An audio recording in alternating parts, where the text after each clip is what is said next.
የቁጥርና የትጥቅ ብዛት ብቻውን ለድል አያበቃም። በዚህ መልኩም ተገቢው ዝግጅት እንዲደረግ ኢስላም ቢያዝም የእውነት ኃይሎች የሐሰት ባንዳዎችን ብዛትና ቁሳዊ ኃይሎች የተስተካከለበት አንድም የታሪክ ወቅት የለም። አሰላሙ አለይኩም ወራህመቱላሂ ወበረካቱ። ወደ ቻናል ቤተሰቦች እንዴት ናችሁ? ሰላም ከኔ ሰላም ነኝ አልሐምዱሊላህ። ክርስቲያን ወገኖችም ሰላም ሰላም ብያለሁ። ከትናንትናው ከክፍል 3 የቀጠለ ቻናሉን ሰብስክራይብ ያድርጉ። የቁጥርና የትጥቅ ብዛት ብቻውን ለድል አያበቃም። በዚህ መልኩም ተገቢው ዝግጅት እንዲደረግ ኢስላም ቢያዝም የእውነት ኃይሎች የሐሰት ባንዳዎችን ብዛትና ቁሳዊ ኃይሎች የተስተካከለበት አንድም የታሪክ ወቅት የለም። የአማኞች አይነተኛ መሳሪያ እምነት ነው፣ ጽናት ነው። ከአላህ ጋር የተጠበቀ ግንኙነት መፍጠራቸው፣ ፍትህን ማስፈን መቻላቸው ነው። አማኞች ለአላህ እጅ እንዲሰጡ መልእክተኛውንም ሙሉ በሙሉ እንዲታዘዙ ተጋብዘዋል። ይህ የሆነው በመካከላቸው ውዝግብ አይኖርም። ሰዎች የሚወዛገቡበት በአንድ አመራር ካላደሩ ስሜትን ተከትለው ከነጎዱ ብቻ ነው።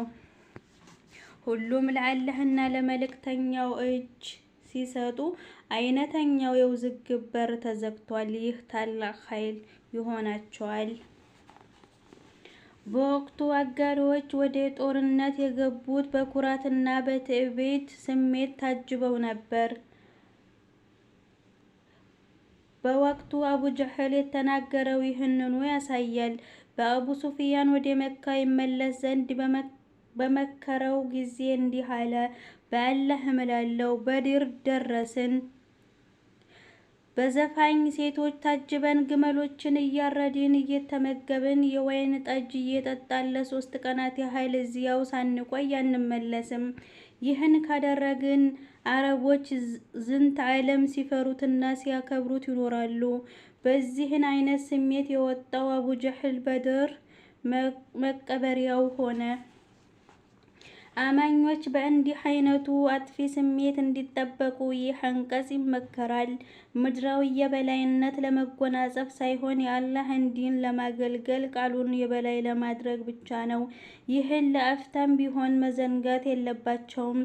ሰይጣን መልካም የሰሩ እንደሆነ እንዲሰማቸው አደረገ። እንደ በግ እየነዳ ለእርድ አቀረባቸው። እሳት ውስጥ ማግዶ ራሱ ሸሸ።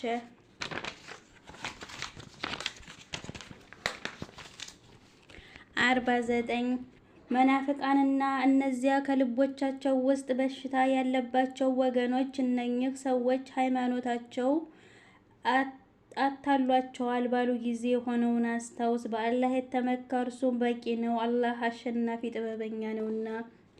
50 መላእክት ከከሃዲያን ፊቶቻቸውንና ጀርባዎቻቸውን እየመቱ አቃጣዩን ቅጣት ቀመሱ እያሉም ሲገድሏቸው ብታይ ትዕይቱን እጅግ ባስደነገጠህ ነበር።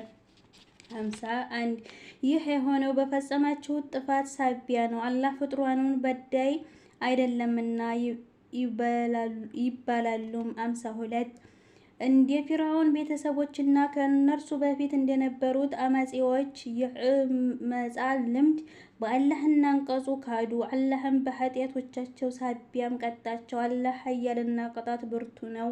53 ይህ የሆነው አላህ ለአንድ ህዝብ የለገሰው ጸጋ እነሱም በነፍሶቻቸው ውስጥ ያለውን ውስጣቸውን እስካልቀየሩ የማይቀየር በመሆኑ ነው።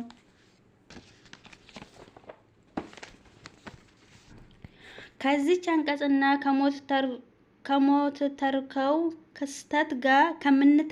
ክስተት ጋር በተያያዘ በርካታ ዘገባዎች ተላልፏል። ከአንዱ በቀር ሁሉም ዘገባዎች የመልእክተኛው የተገኙ አይደሉም። እርሳቸው የተገኙ የተባለው ዘገባ ደካማ ዶይፍ ነው። እናም ክስተቱን በሚመለከት ተፍሲር ጥራዞች ላይ የሰፈሩ ማብራሪያዎችን ማስፈሩን አልወደድነውም። የድልና የሽንፈት ቀመር ስላልተረዱ ይህን አሉ። ድል በቁጥር ብዛት በኃይል ብርታት የሚገኝ ስለመሰላቸው እምነት ታላቅ ኃይል መሆኑን አልተረዱም። ከአላህ ጋር መተሳሰር፣ በአላህ መመካት ምን ያህል ዋጋ እንዳለው አልተገነዘቡም። በአላህ የተመካ እርሱ በቂው ነው። ይህን ለመረዳት ጥልቅ እምነትና ኢማናዊ አመለካከት ያሻል። ይህ የአላህ ሱናና የህይወት ህግ ወይ መርህ ነው። የበድር ዕለት ቁረይሾች ያጋጠማቸው ውድቀት ነው። ቀደምት መሰሎቻቸውና አጋጥሟቸዋል። ሁሉም አላመኑበትም። አላህ ቅጣት ብርቱ ነውና አላህ ጸጋውን ለገሳቸው። ምድር ላይ ህይወትን ምቹ አደረገላቸው። ምድራዊ ውክልናንም ውክልናንም ሰጣቸው። ይህ ሁሉ ጸጋ አጎናጸፋቸው መልካም ተግባር ይሰሩ እንዲሆን ለመፈተን ግን እነርሱ አመፁ፣ አንቀጾችን አስተባበሉ። በዚህ ጊዜ አላህ የለገሳቸውን ጸጋ ነጠቃቸው፣ በቅጣት አጠፋቸው። 54 እንደ ፊርዓውን ቤተሰቦችና ከእርሱ በፊት እንደነበሩ አማጺያን የአመጽ ልምድ የጌታቸውን አንቀጽ አስተባበሉ፣ በኃጢአቶቻቸው ሳቢያም አጠፋቸው። የፊርዓውን ቤተሰቦች ውሃ ውስጥ አሰመጥን፣ ሁሉም በዳዮች ነበሩና። 55 ከአላህ ዘንድ የእንስሳት ሁሉ መጥፎዎቹ እነዚህ የካዱት ናቸው፣ ወደፊትም ፈጽሞ አያምኑም። ክፍል 4 የምዕራፉ የመጨረሻ ክፍል ነው። ከሙስሊሙ ማህበረሰብ ውጭ ካሉ ግለሰቦች እና ማህበረሰቦች ጋር በሰላምም ሆነ በጦርነት ወቅት ሊኖር የሚገባው ግንኙነት፣ የእስላማዊ ህብረተሰብ ውስጣዊ አደረጃጀት፣ በልዩ ልዩ ወቅቶችና ሁኔታዎች ስር ለሚፈጸሙ ውሎችና ስምምነቶች፣ ለዘርና ለእምነት ትስስሮች ግንኙነት ኢስላም ያለው እይታ ተከተውበታል። በርካታ መሰረታዊ መርሆች በዚህ ክፍል ተዳሰዋል። ወደፊት እንመልከታቸው። 56 እነዚያ ቃል ኪዳን የተጋባሃቸውና ቃላቸውንም በተደጋጋሚ የሚያፈርሱ ናቸው። እነርሱ አላህን ቅንጣት ታክል አይፈሩም። ታላቅ የአላህ ሱና እነዚህ ላይ ተመልክቷል። የሰዎች ውስጠት እምነት፣ ዓላማ፣ ስሜት ሲቀየር በተጨባጭ ህይወታቸው ውስጥ በመልካምም በክፉም አቅጣጫ ለውጥ ይከሰታል። በመዲና ዙሪያና መዲና ውስጥ የነበሩ አጋሪዎችና አይሁዶች በሚመለከት ነበር ይህ አንቀጽ የወረደው። አንቀጹ ከበድር ውጊያ በፊትና በኋላ ይህ አንቀጽ እስኪወርድ ድረስ የነበረው ተጨባጭ ሁኔታ ተተርኳል። አይሁዶችና አጋሪዎች ከመልእክተኛው ጋር የገቧቸውን ውሎች ያፈረሱባቸው በርካታ ክስተቶች እንደተከሰቱ ታሪክ ዘግቧል። 57 ውጊያ ላይ ካሸነፍኳቸው በኋላ ያሉትንም እያሳደርክ በትናቸው፣ በእነርሱ ላይ በምታሳርፈው የቅጣት በትር ሌሎች ይገሰጹ ዘንድ። 58 ህዝቦች ከተሰጋህ ቃል ኪዳናቸውን ማፍረስህን አሳውቃቸው። እናም ሁላችሁም ስለ ውላችሁ ማፍረስ ባላችሁ እውቀት እኩል ትሆናላችሁ። እነዚህ ያሉት ሰዎች ከቅጣት ያመለጡ መሆናቸውን ያስቡ፣ አላህን ፈጽሞ አይሳኑትምና። 60 ከኃይልም የጦርነት ፈረሶችን ጨምሮ የተቻላችሁን ያህል አዘጋጁላቸው። በእርሱ የእናንተንም የአላህንም ጠላቶች ከእርሱ ውጭ ያሉትንም እናንተ የማታውቋቸውን አላህ ያውቃቸዋል። ኃያላቸው ታሸብሩበት ዘንድ በአላህ መንገድ ለሚደረግ ትግል የምታውሉት ሀብት ምንዳው ከአላህ ዘንድ ይለግሳችኋል። ቅጣት በደልም አይደርስባችሁም።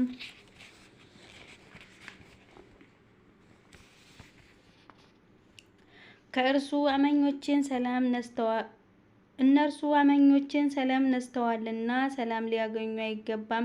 አማኞች እንዲህ አይነት ከሃዲያንን ጦርነት ላይ ካገኟቸው በአንቀጹ የተጠቀሱትን ቅጣት እንዲቀጧቸው ታዘዋል።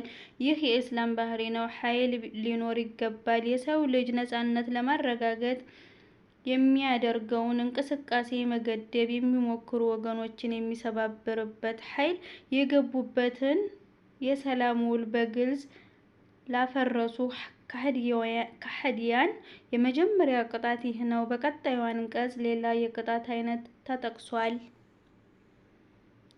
ኢስላም የሰላም ውል ይፈጽማል።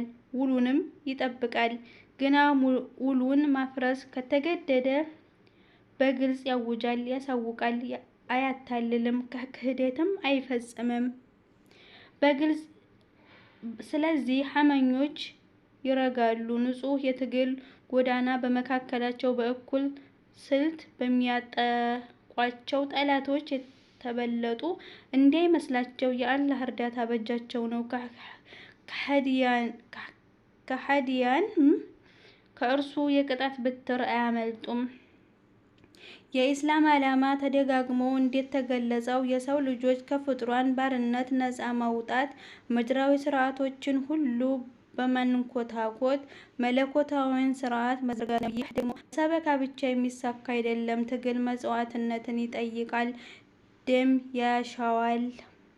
ኢስላምን ከእንቅስቃሴ ሊያግዱት መሞከራቸው አይቀርም። ይህን ለመመከት በቂ ኃይልና ዝግጅት መደረጉ የግድ ነው። የዚህ ኃይል ዓላማ በዚሁ በሌሎች ቁሳዊ አንቀጾች እንዴት ተብራራው ይላል። በድጋሚ ለቻናሉ አዲስ የሆናችሁ ቤተሰብ የሆናችሁ አበረታቱ። ሰላም አለይኩም ወራህመቱላሂ ወበረካቱ።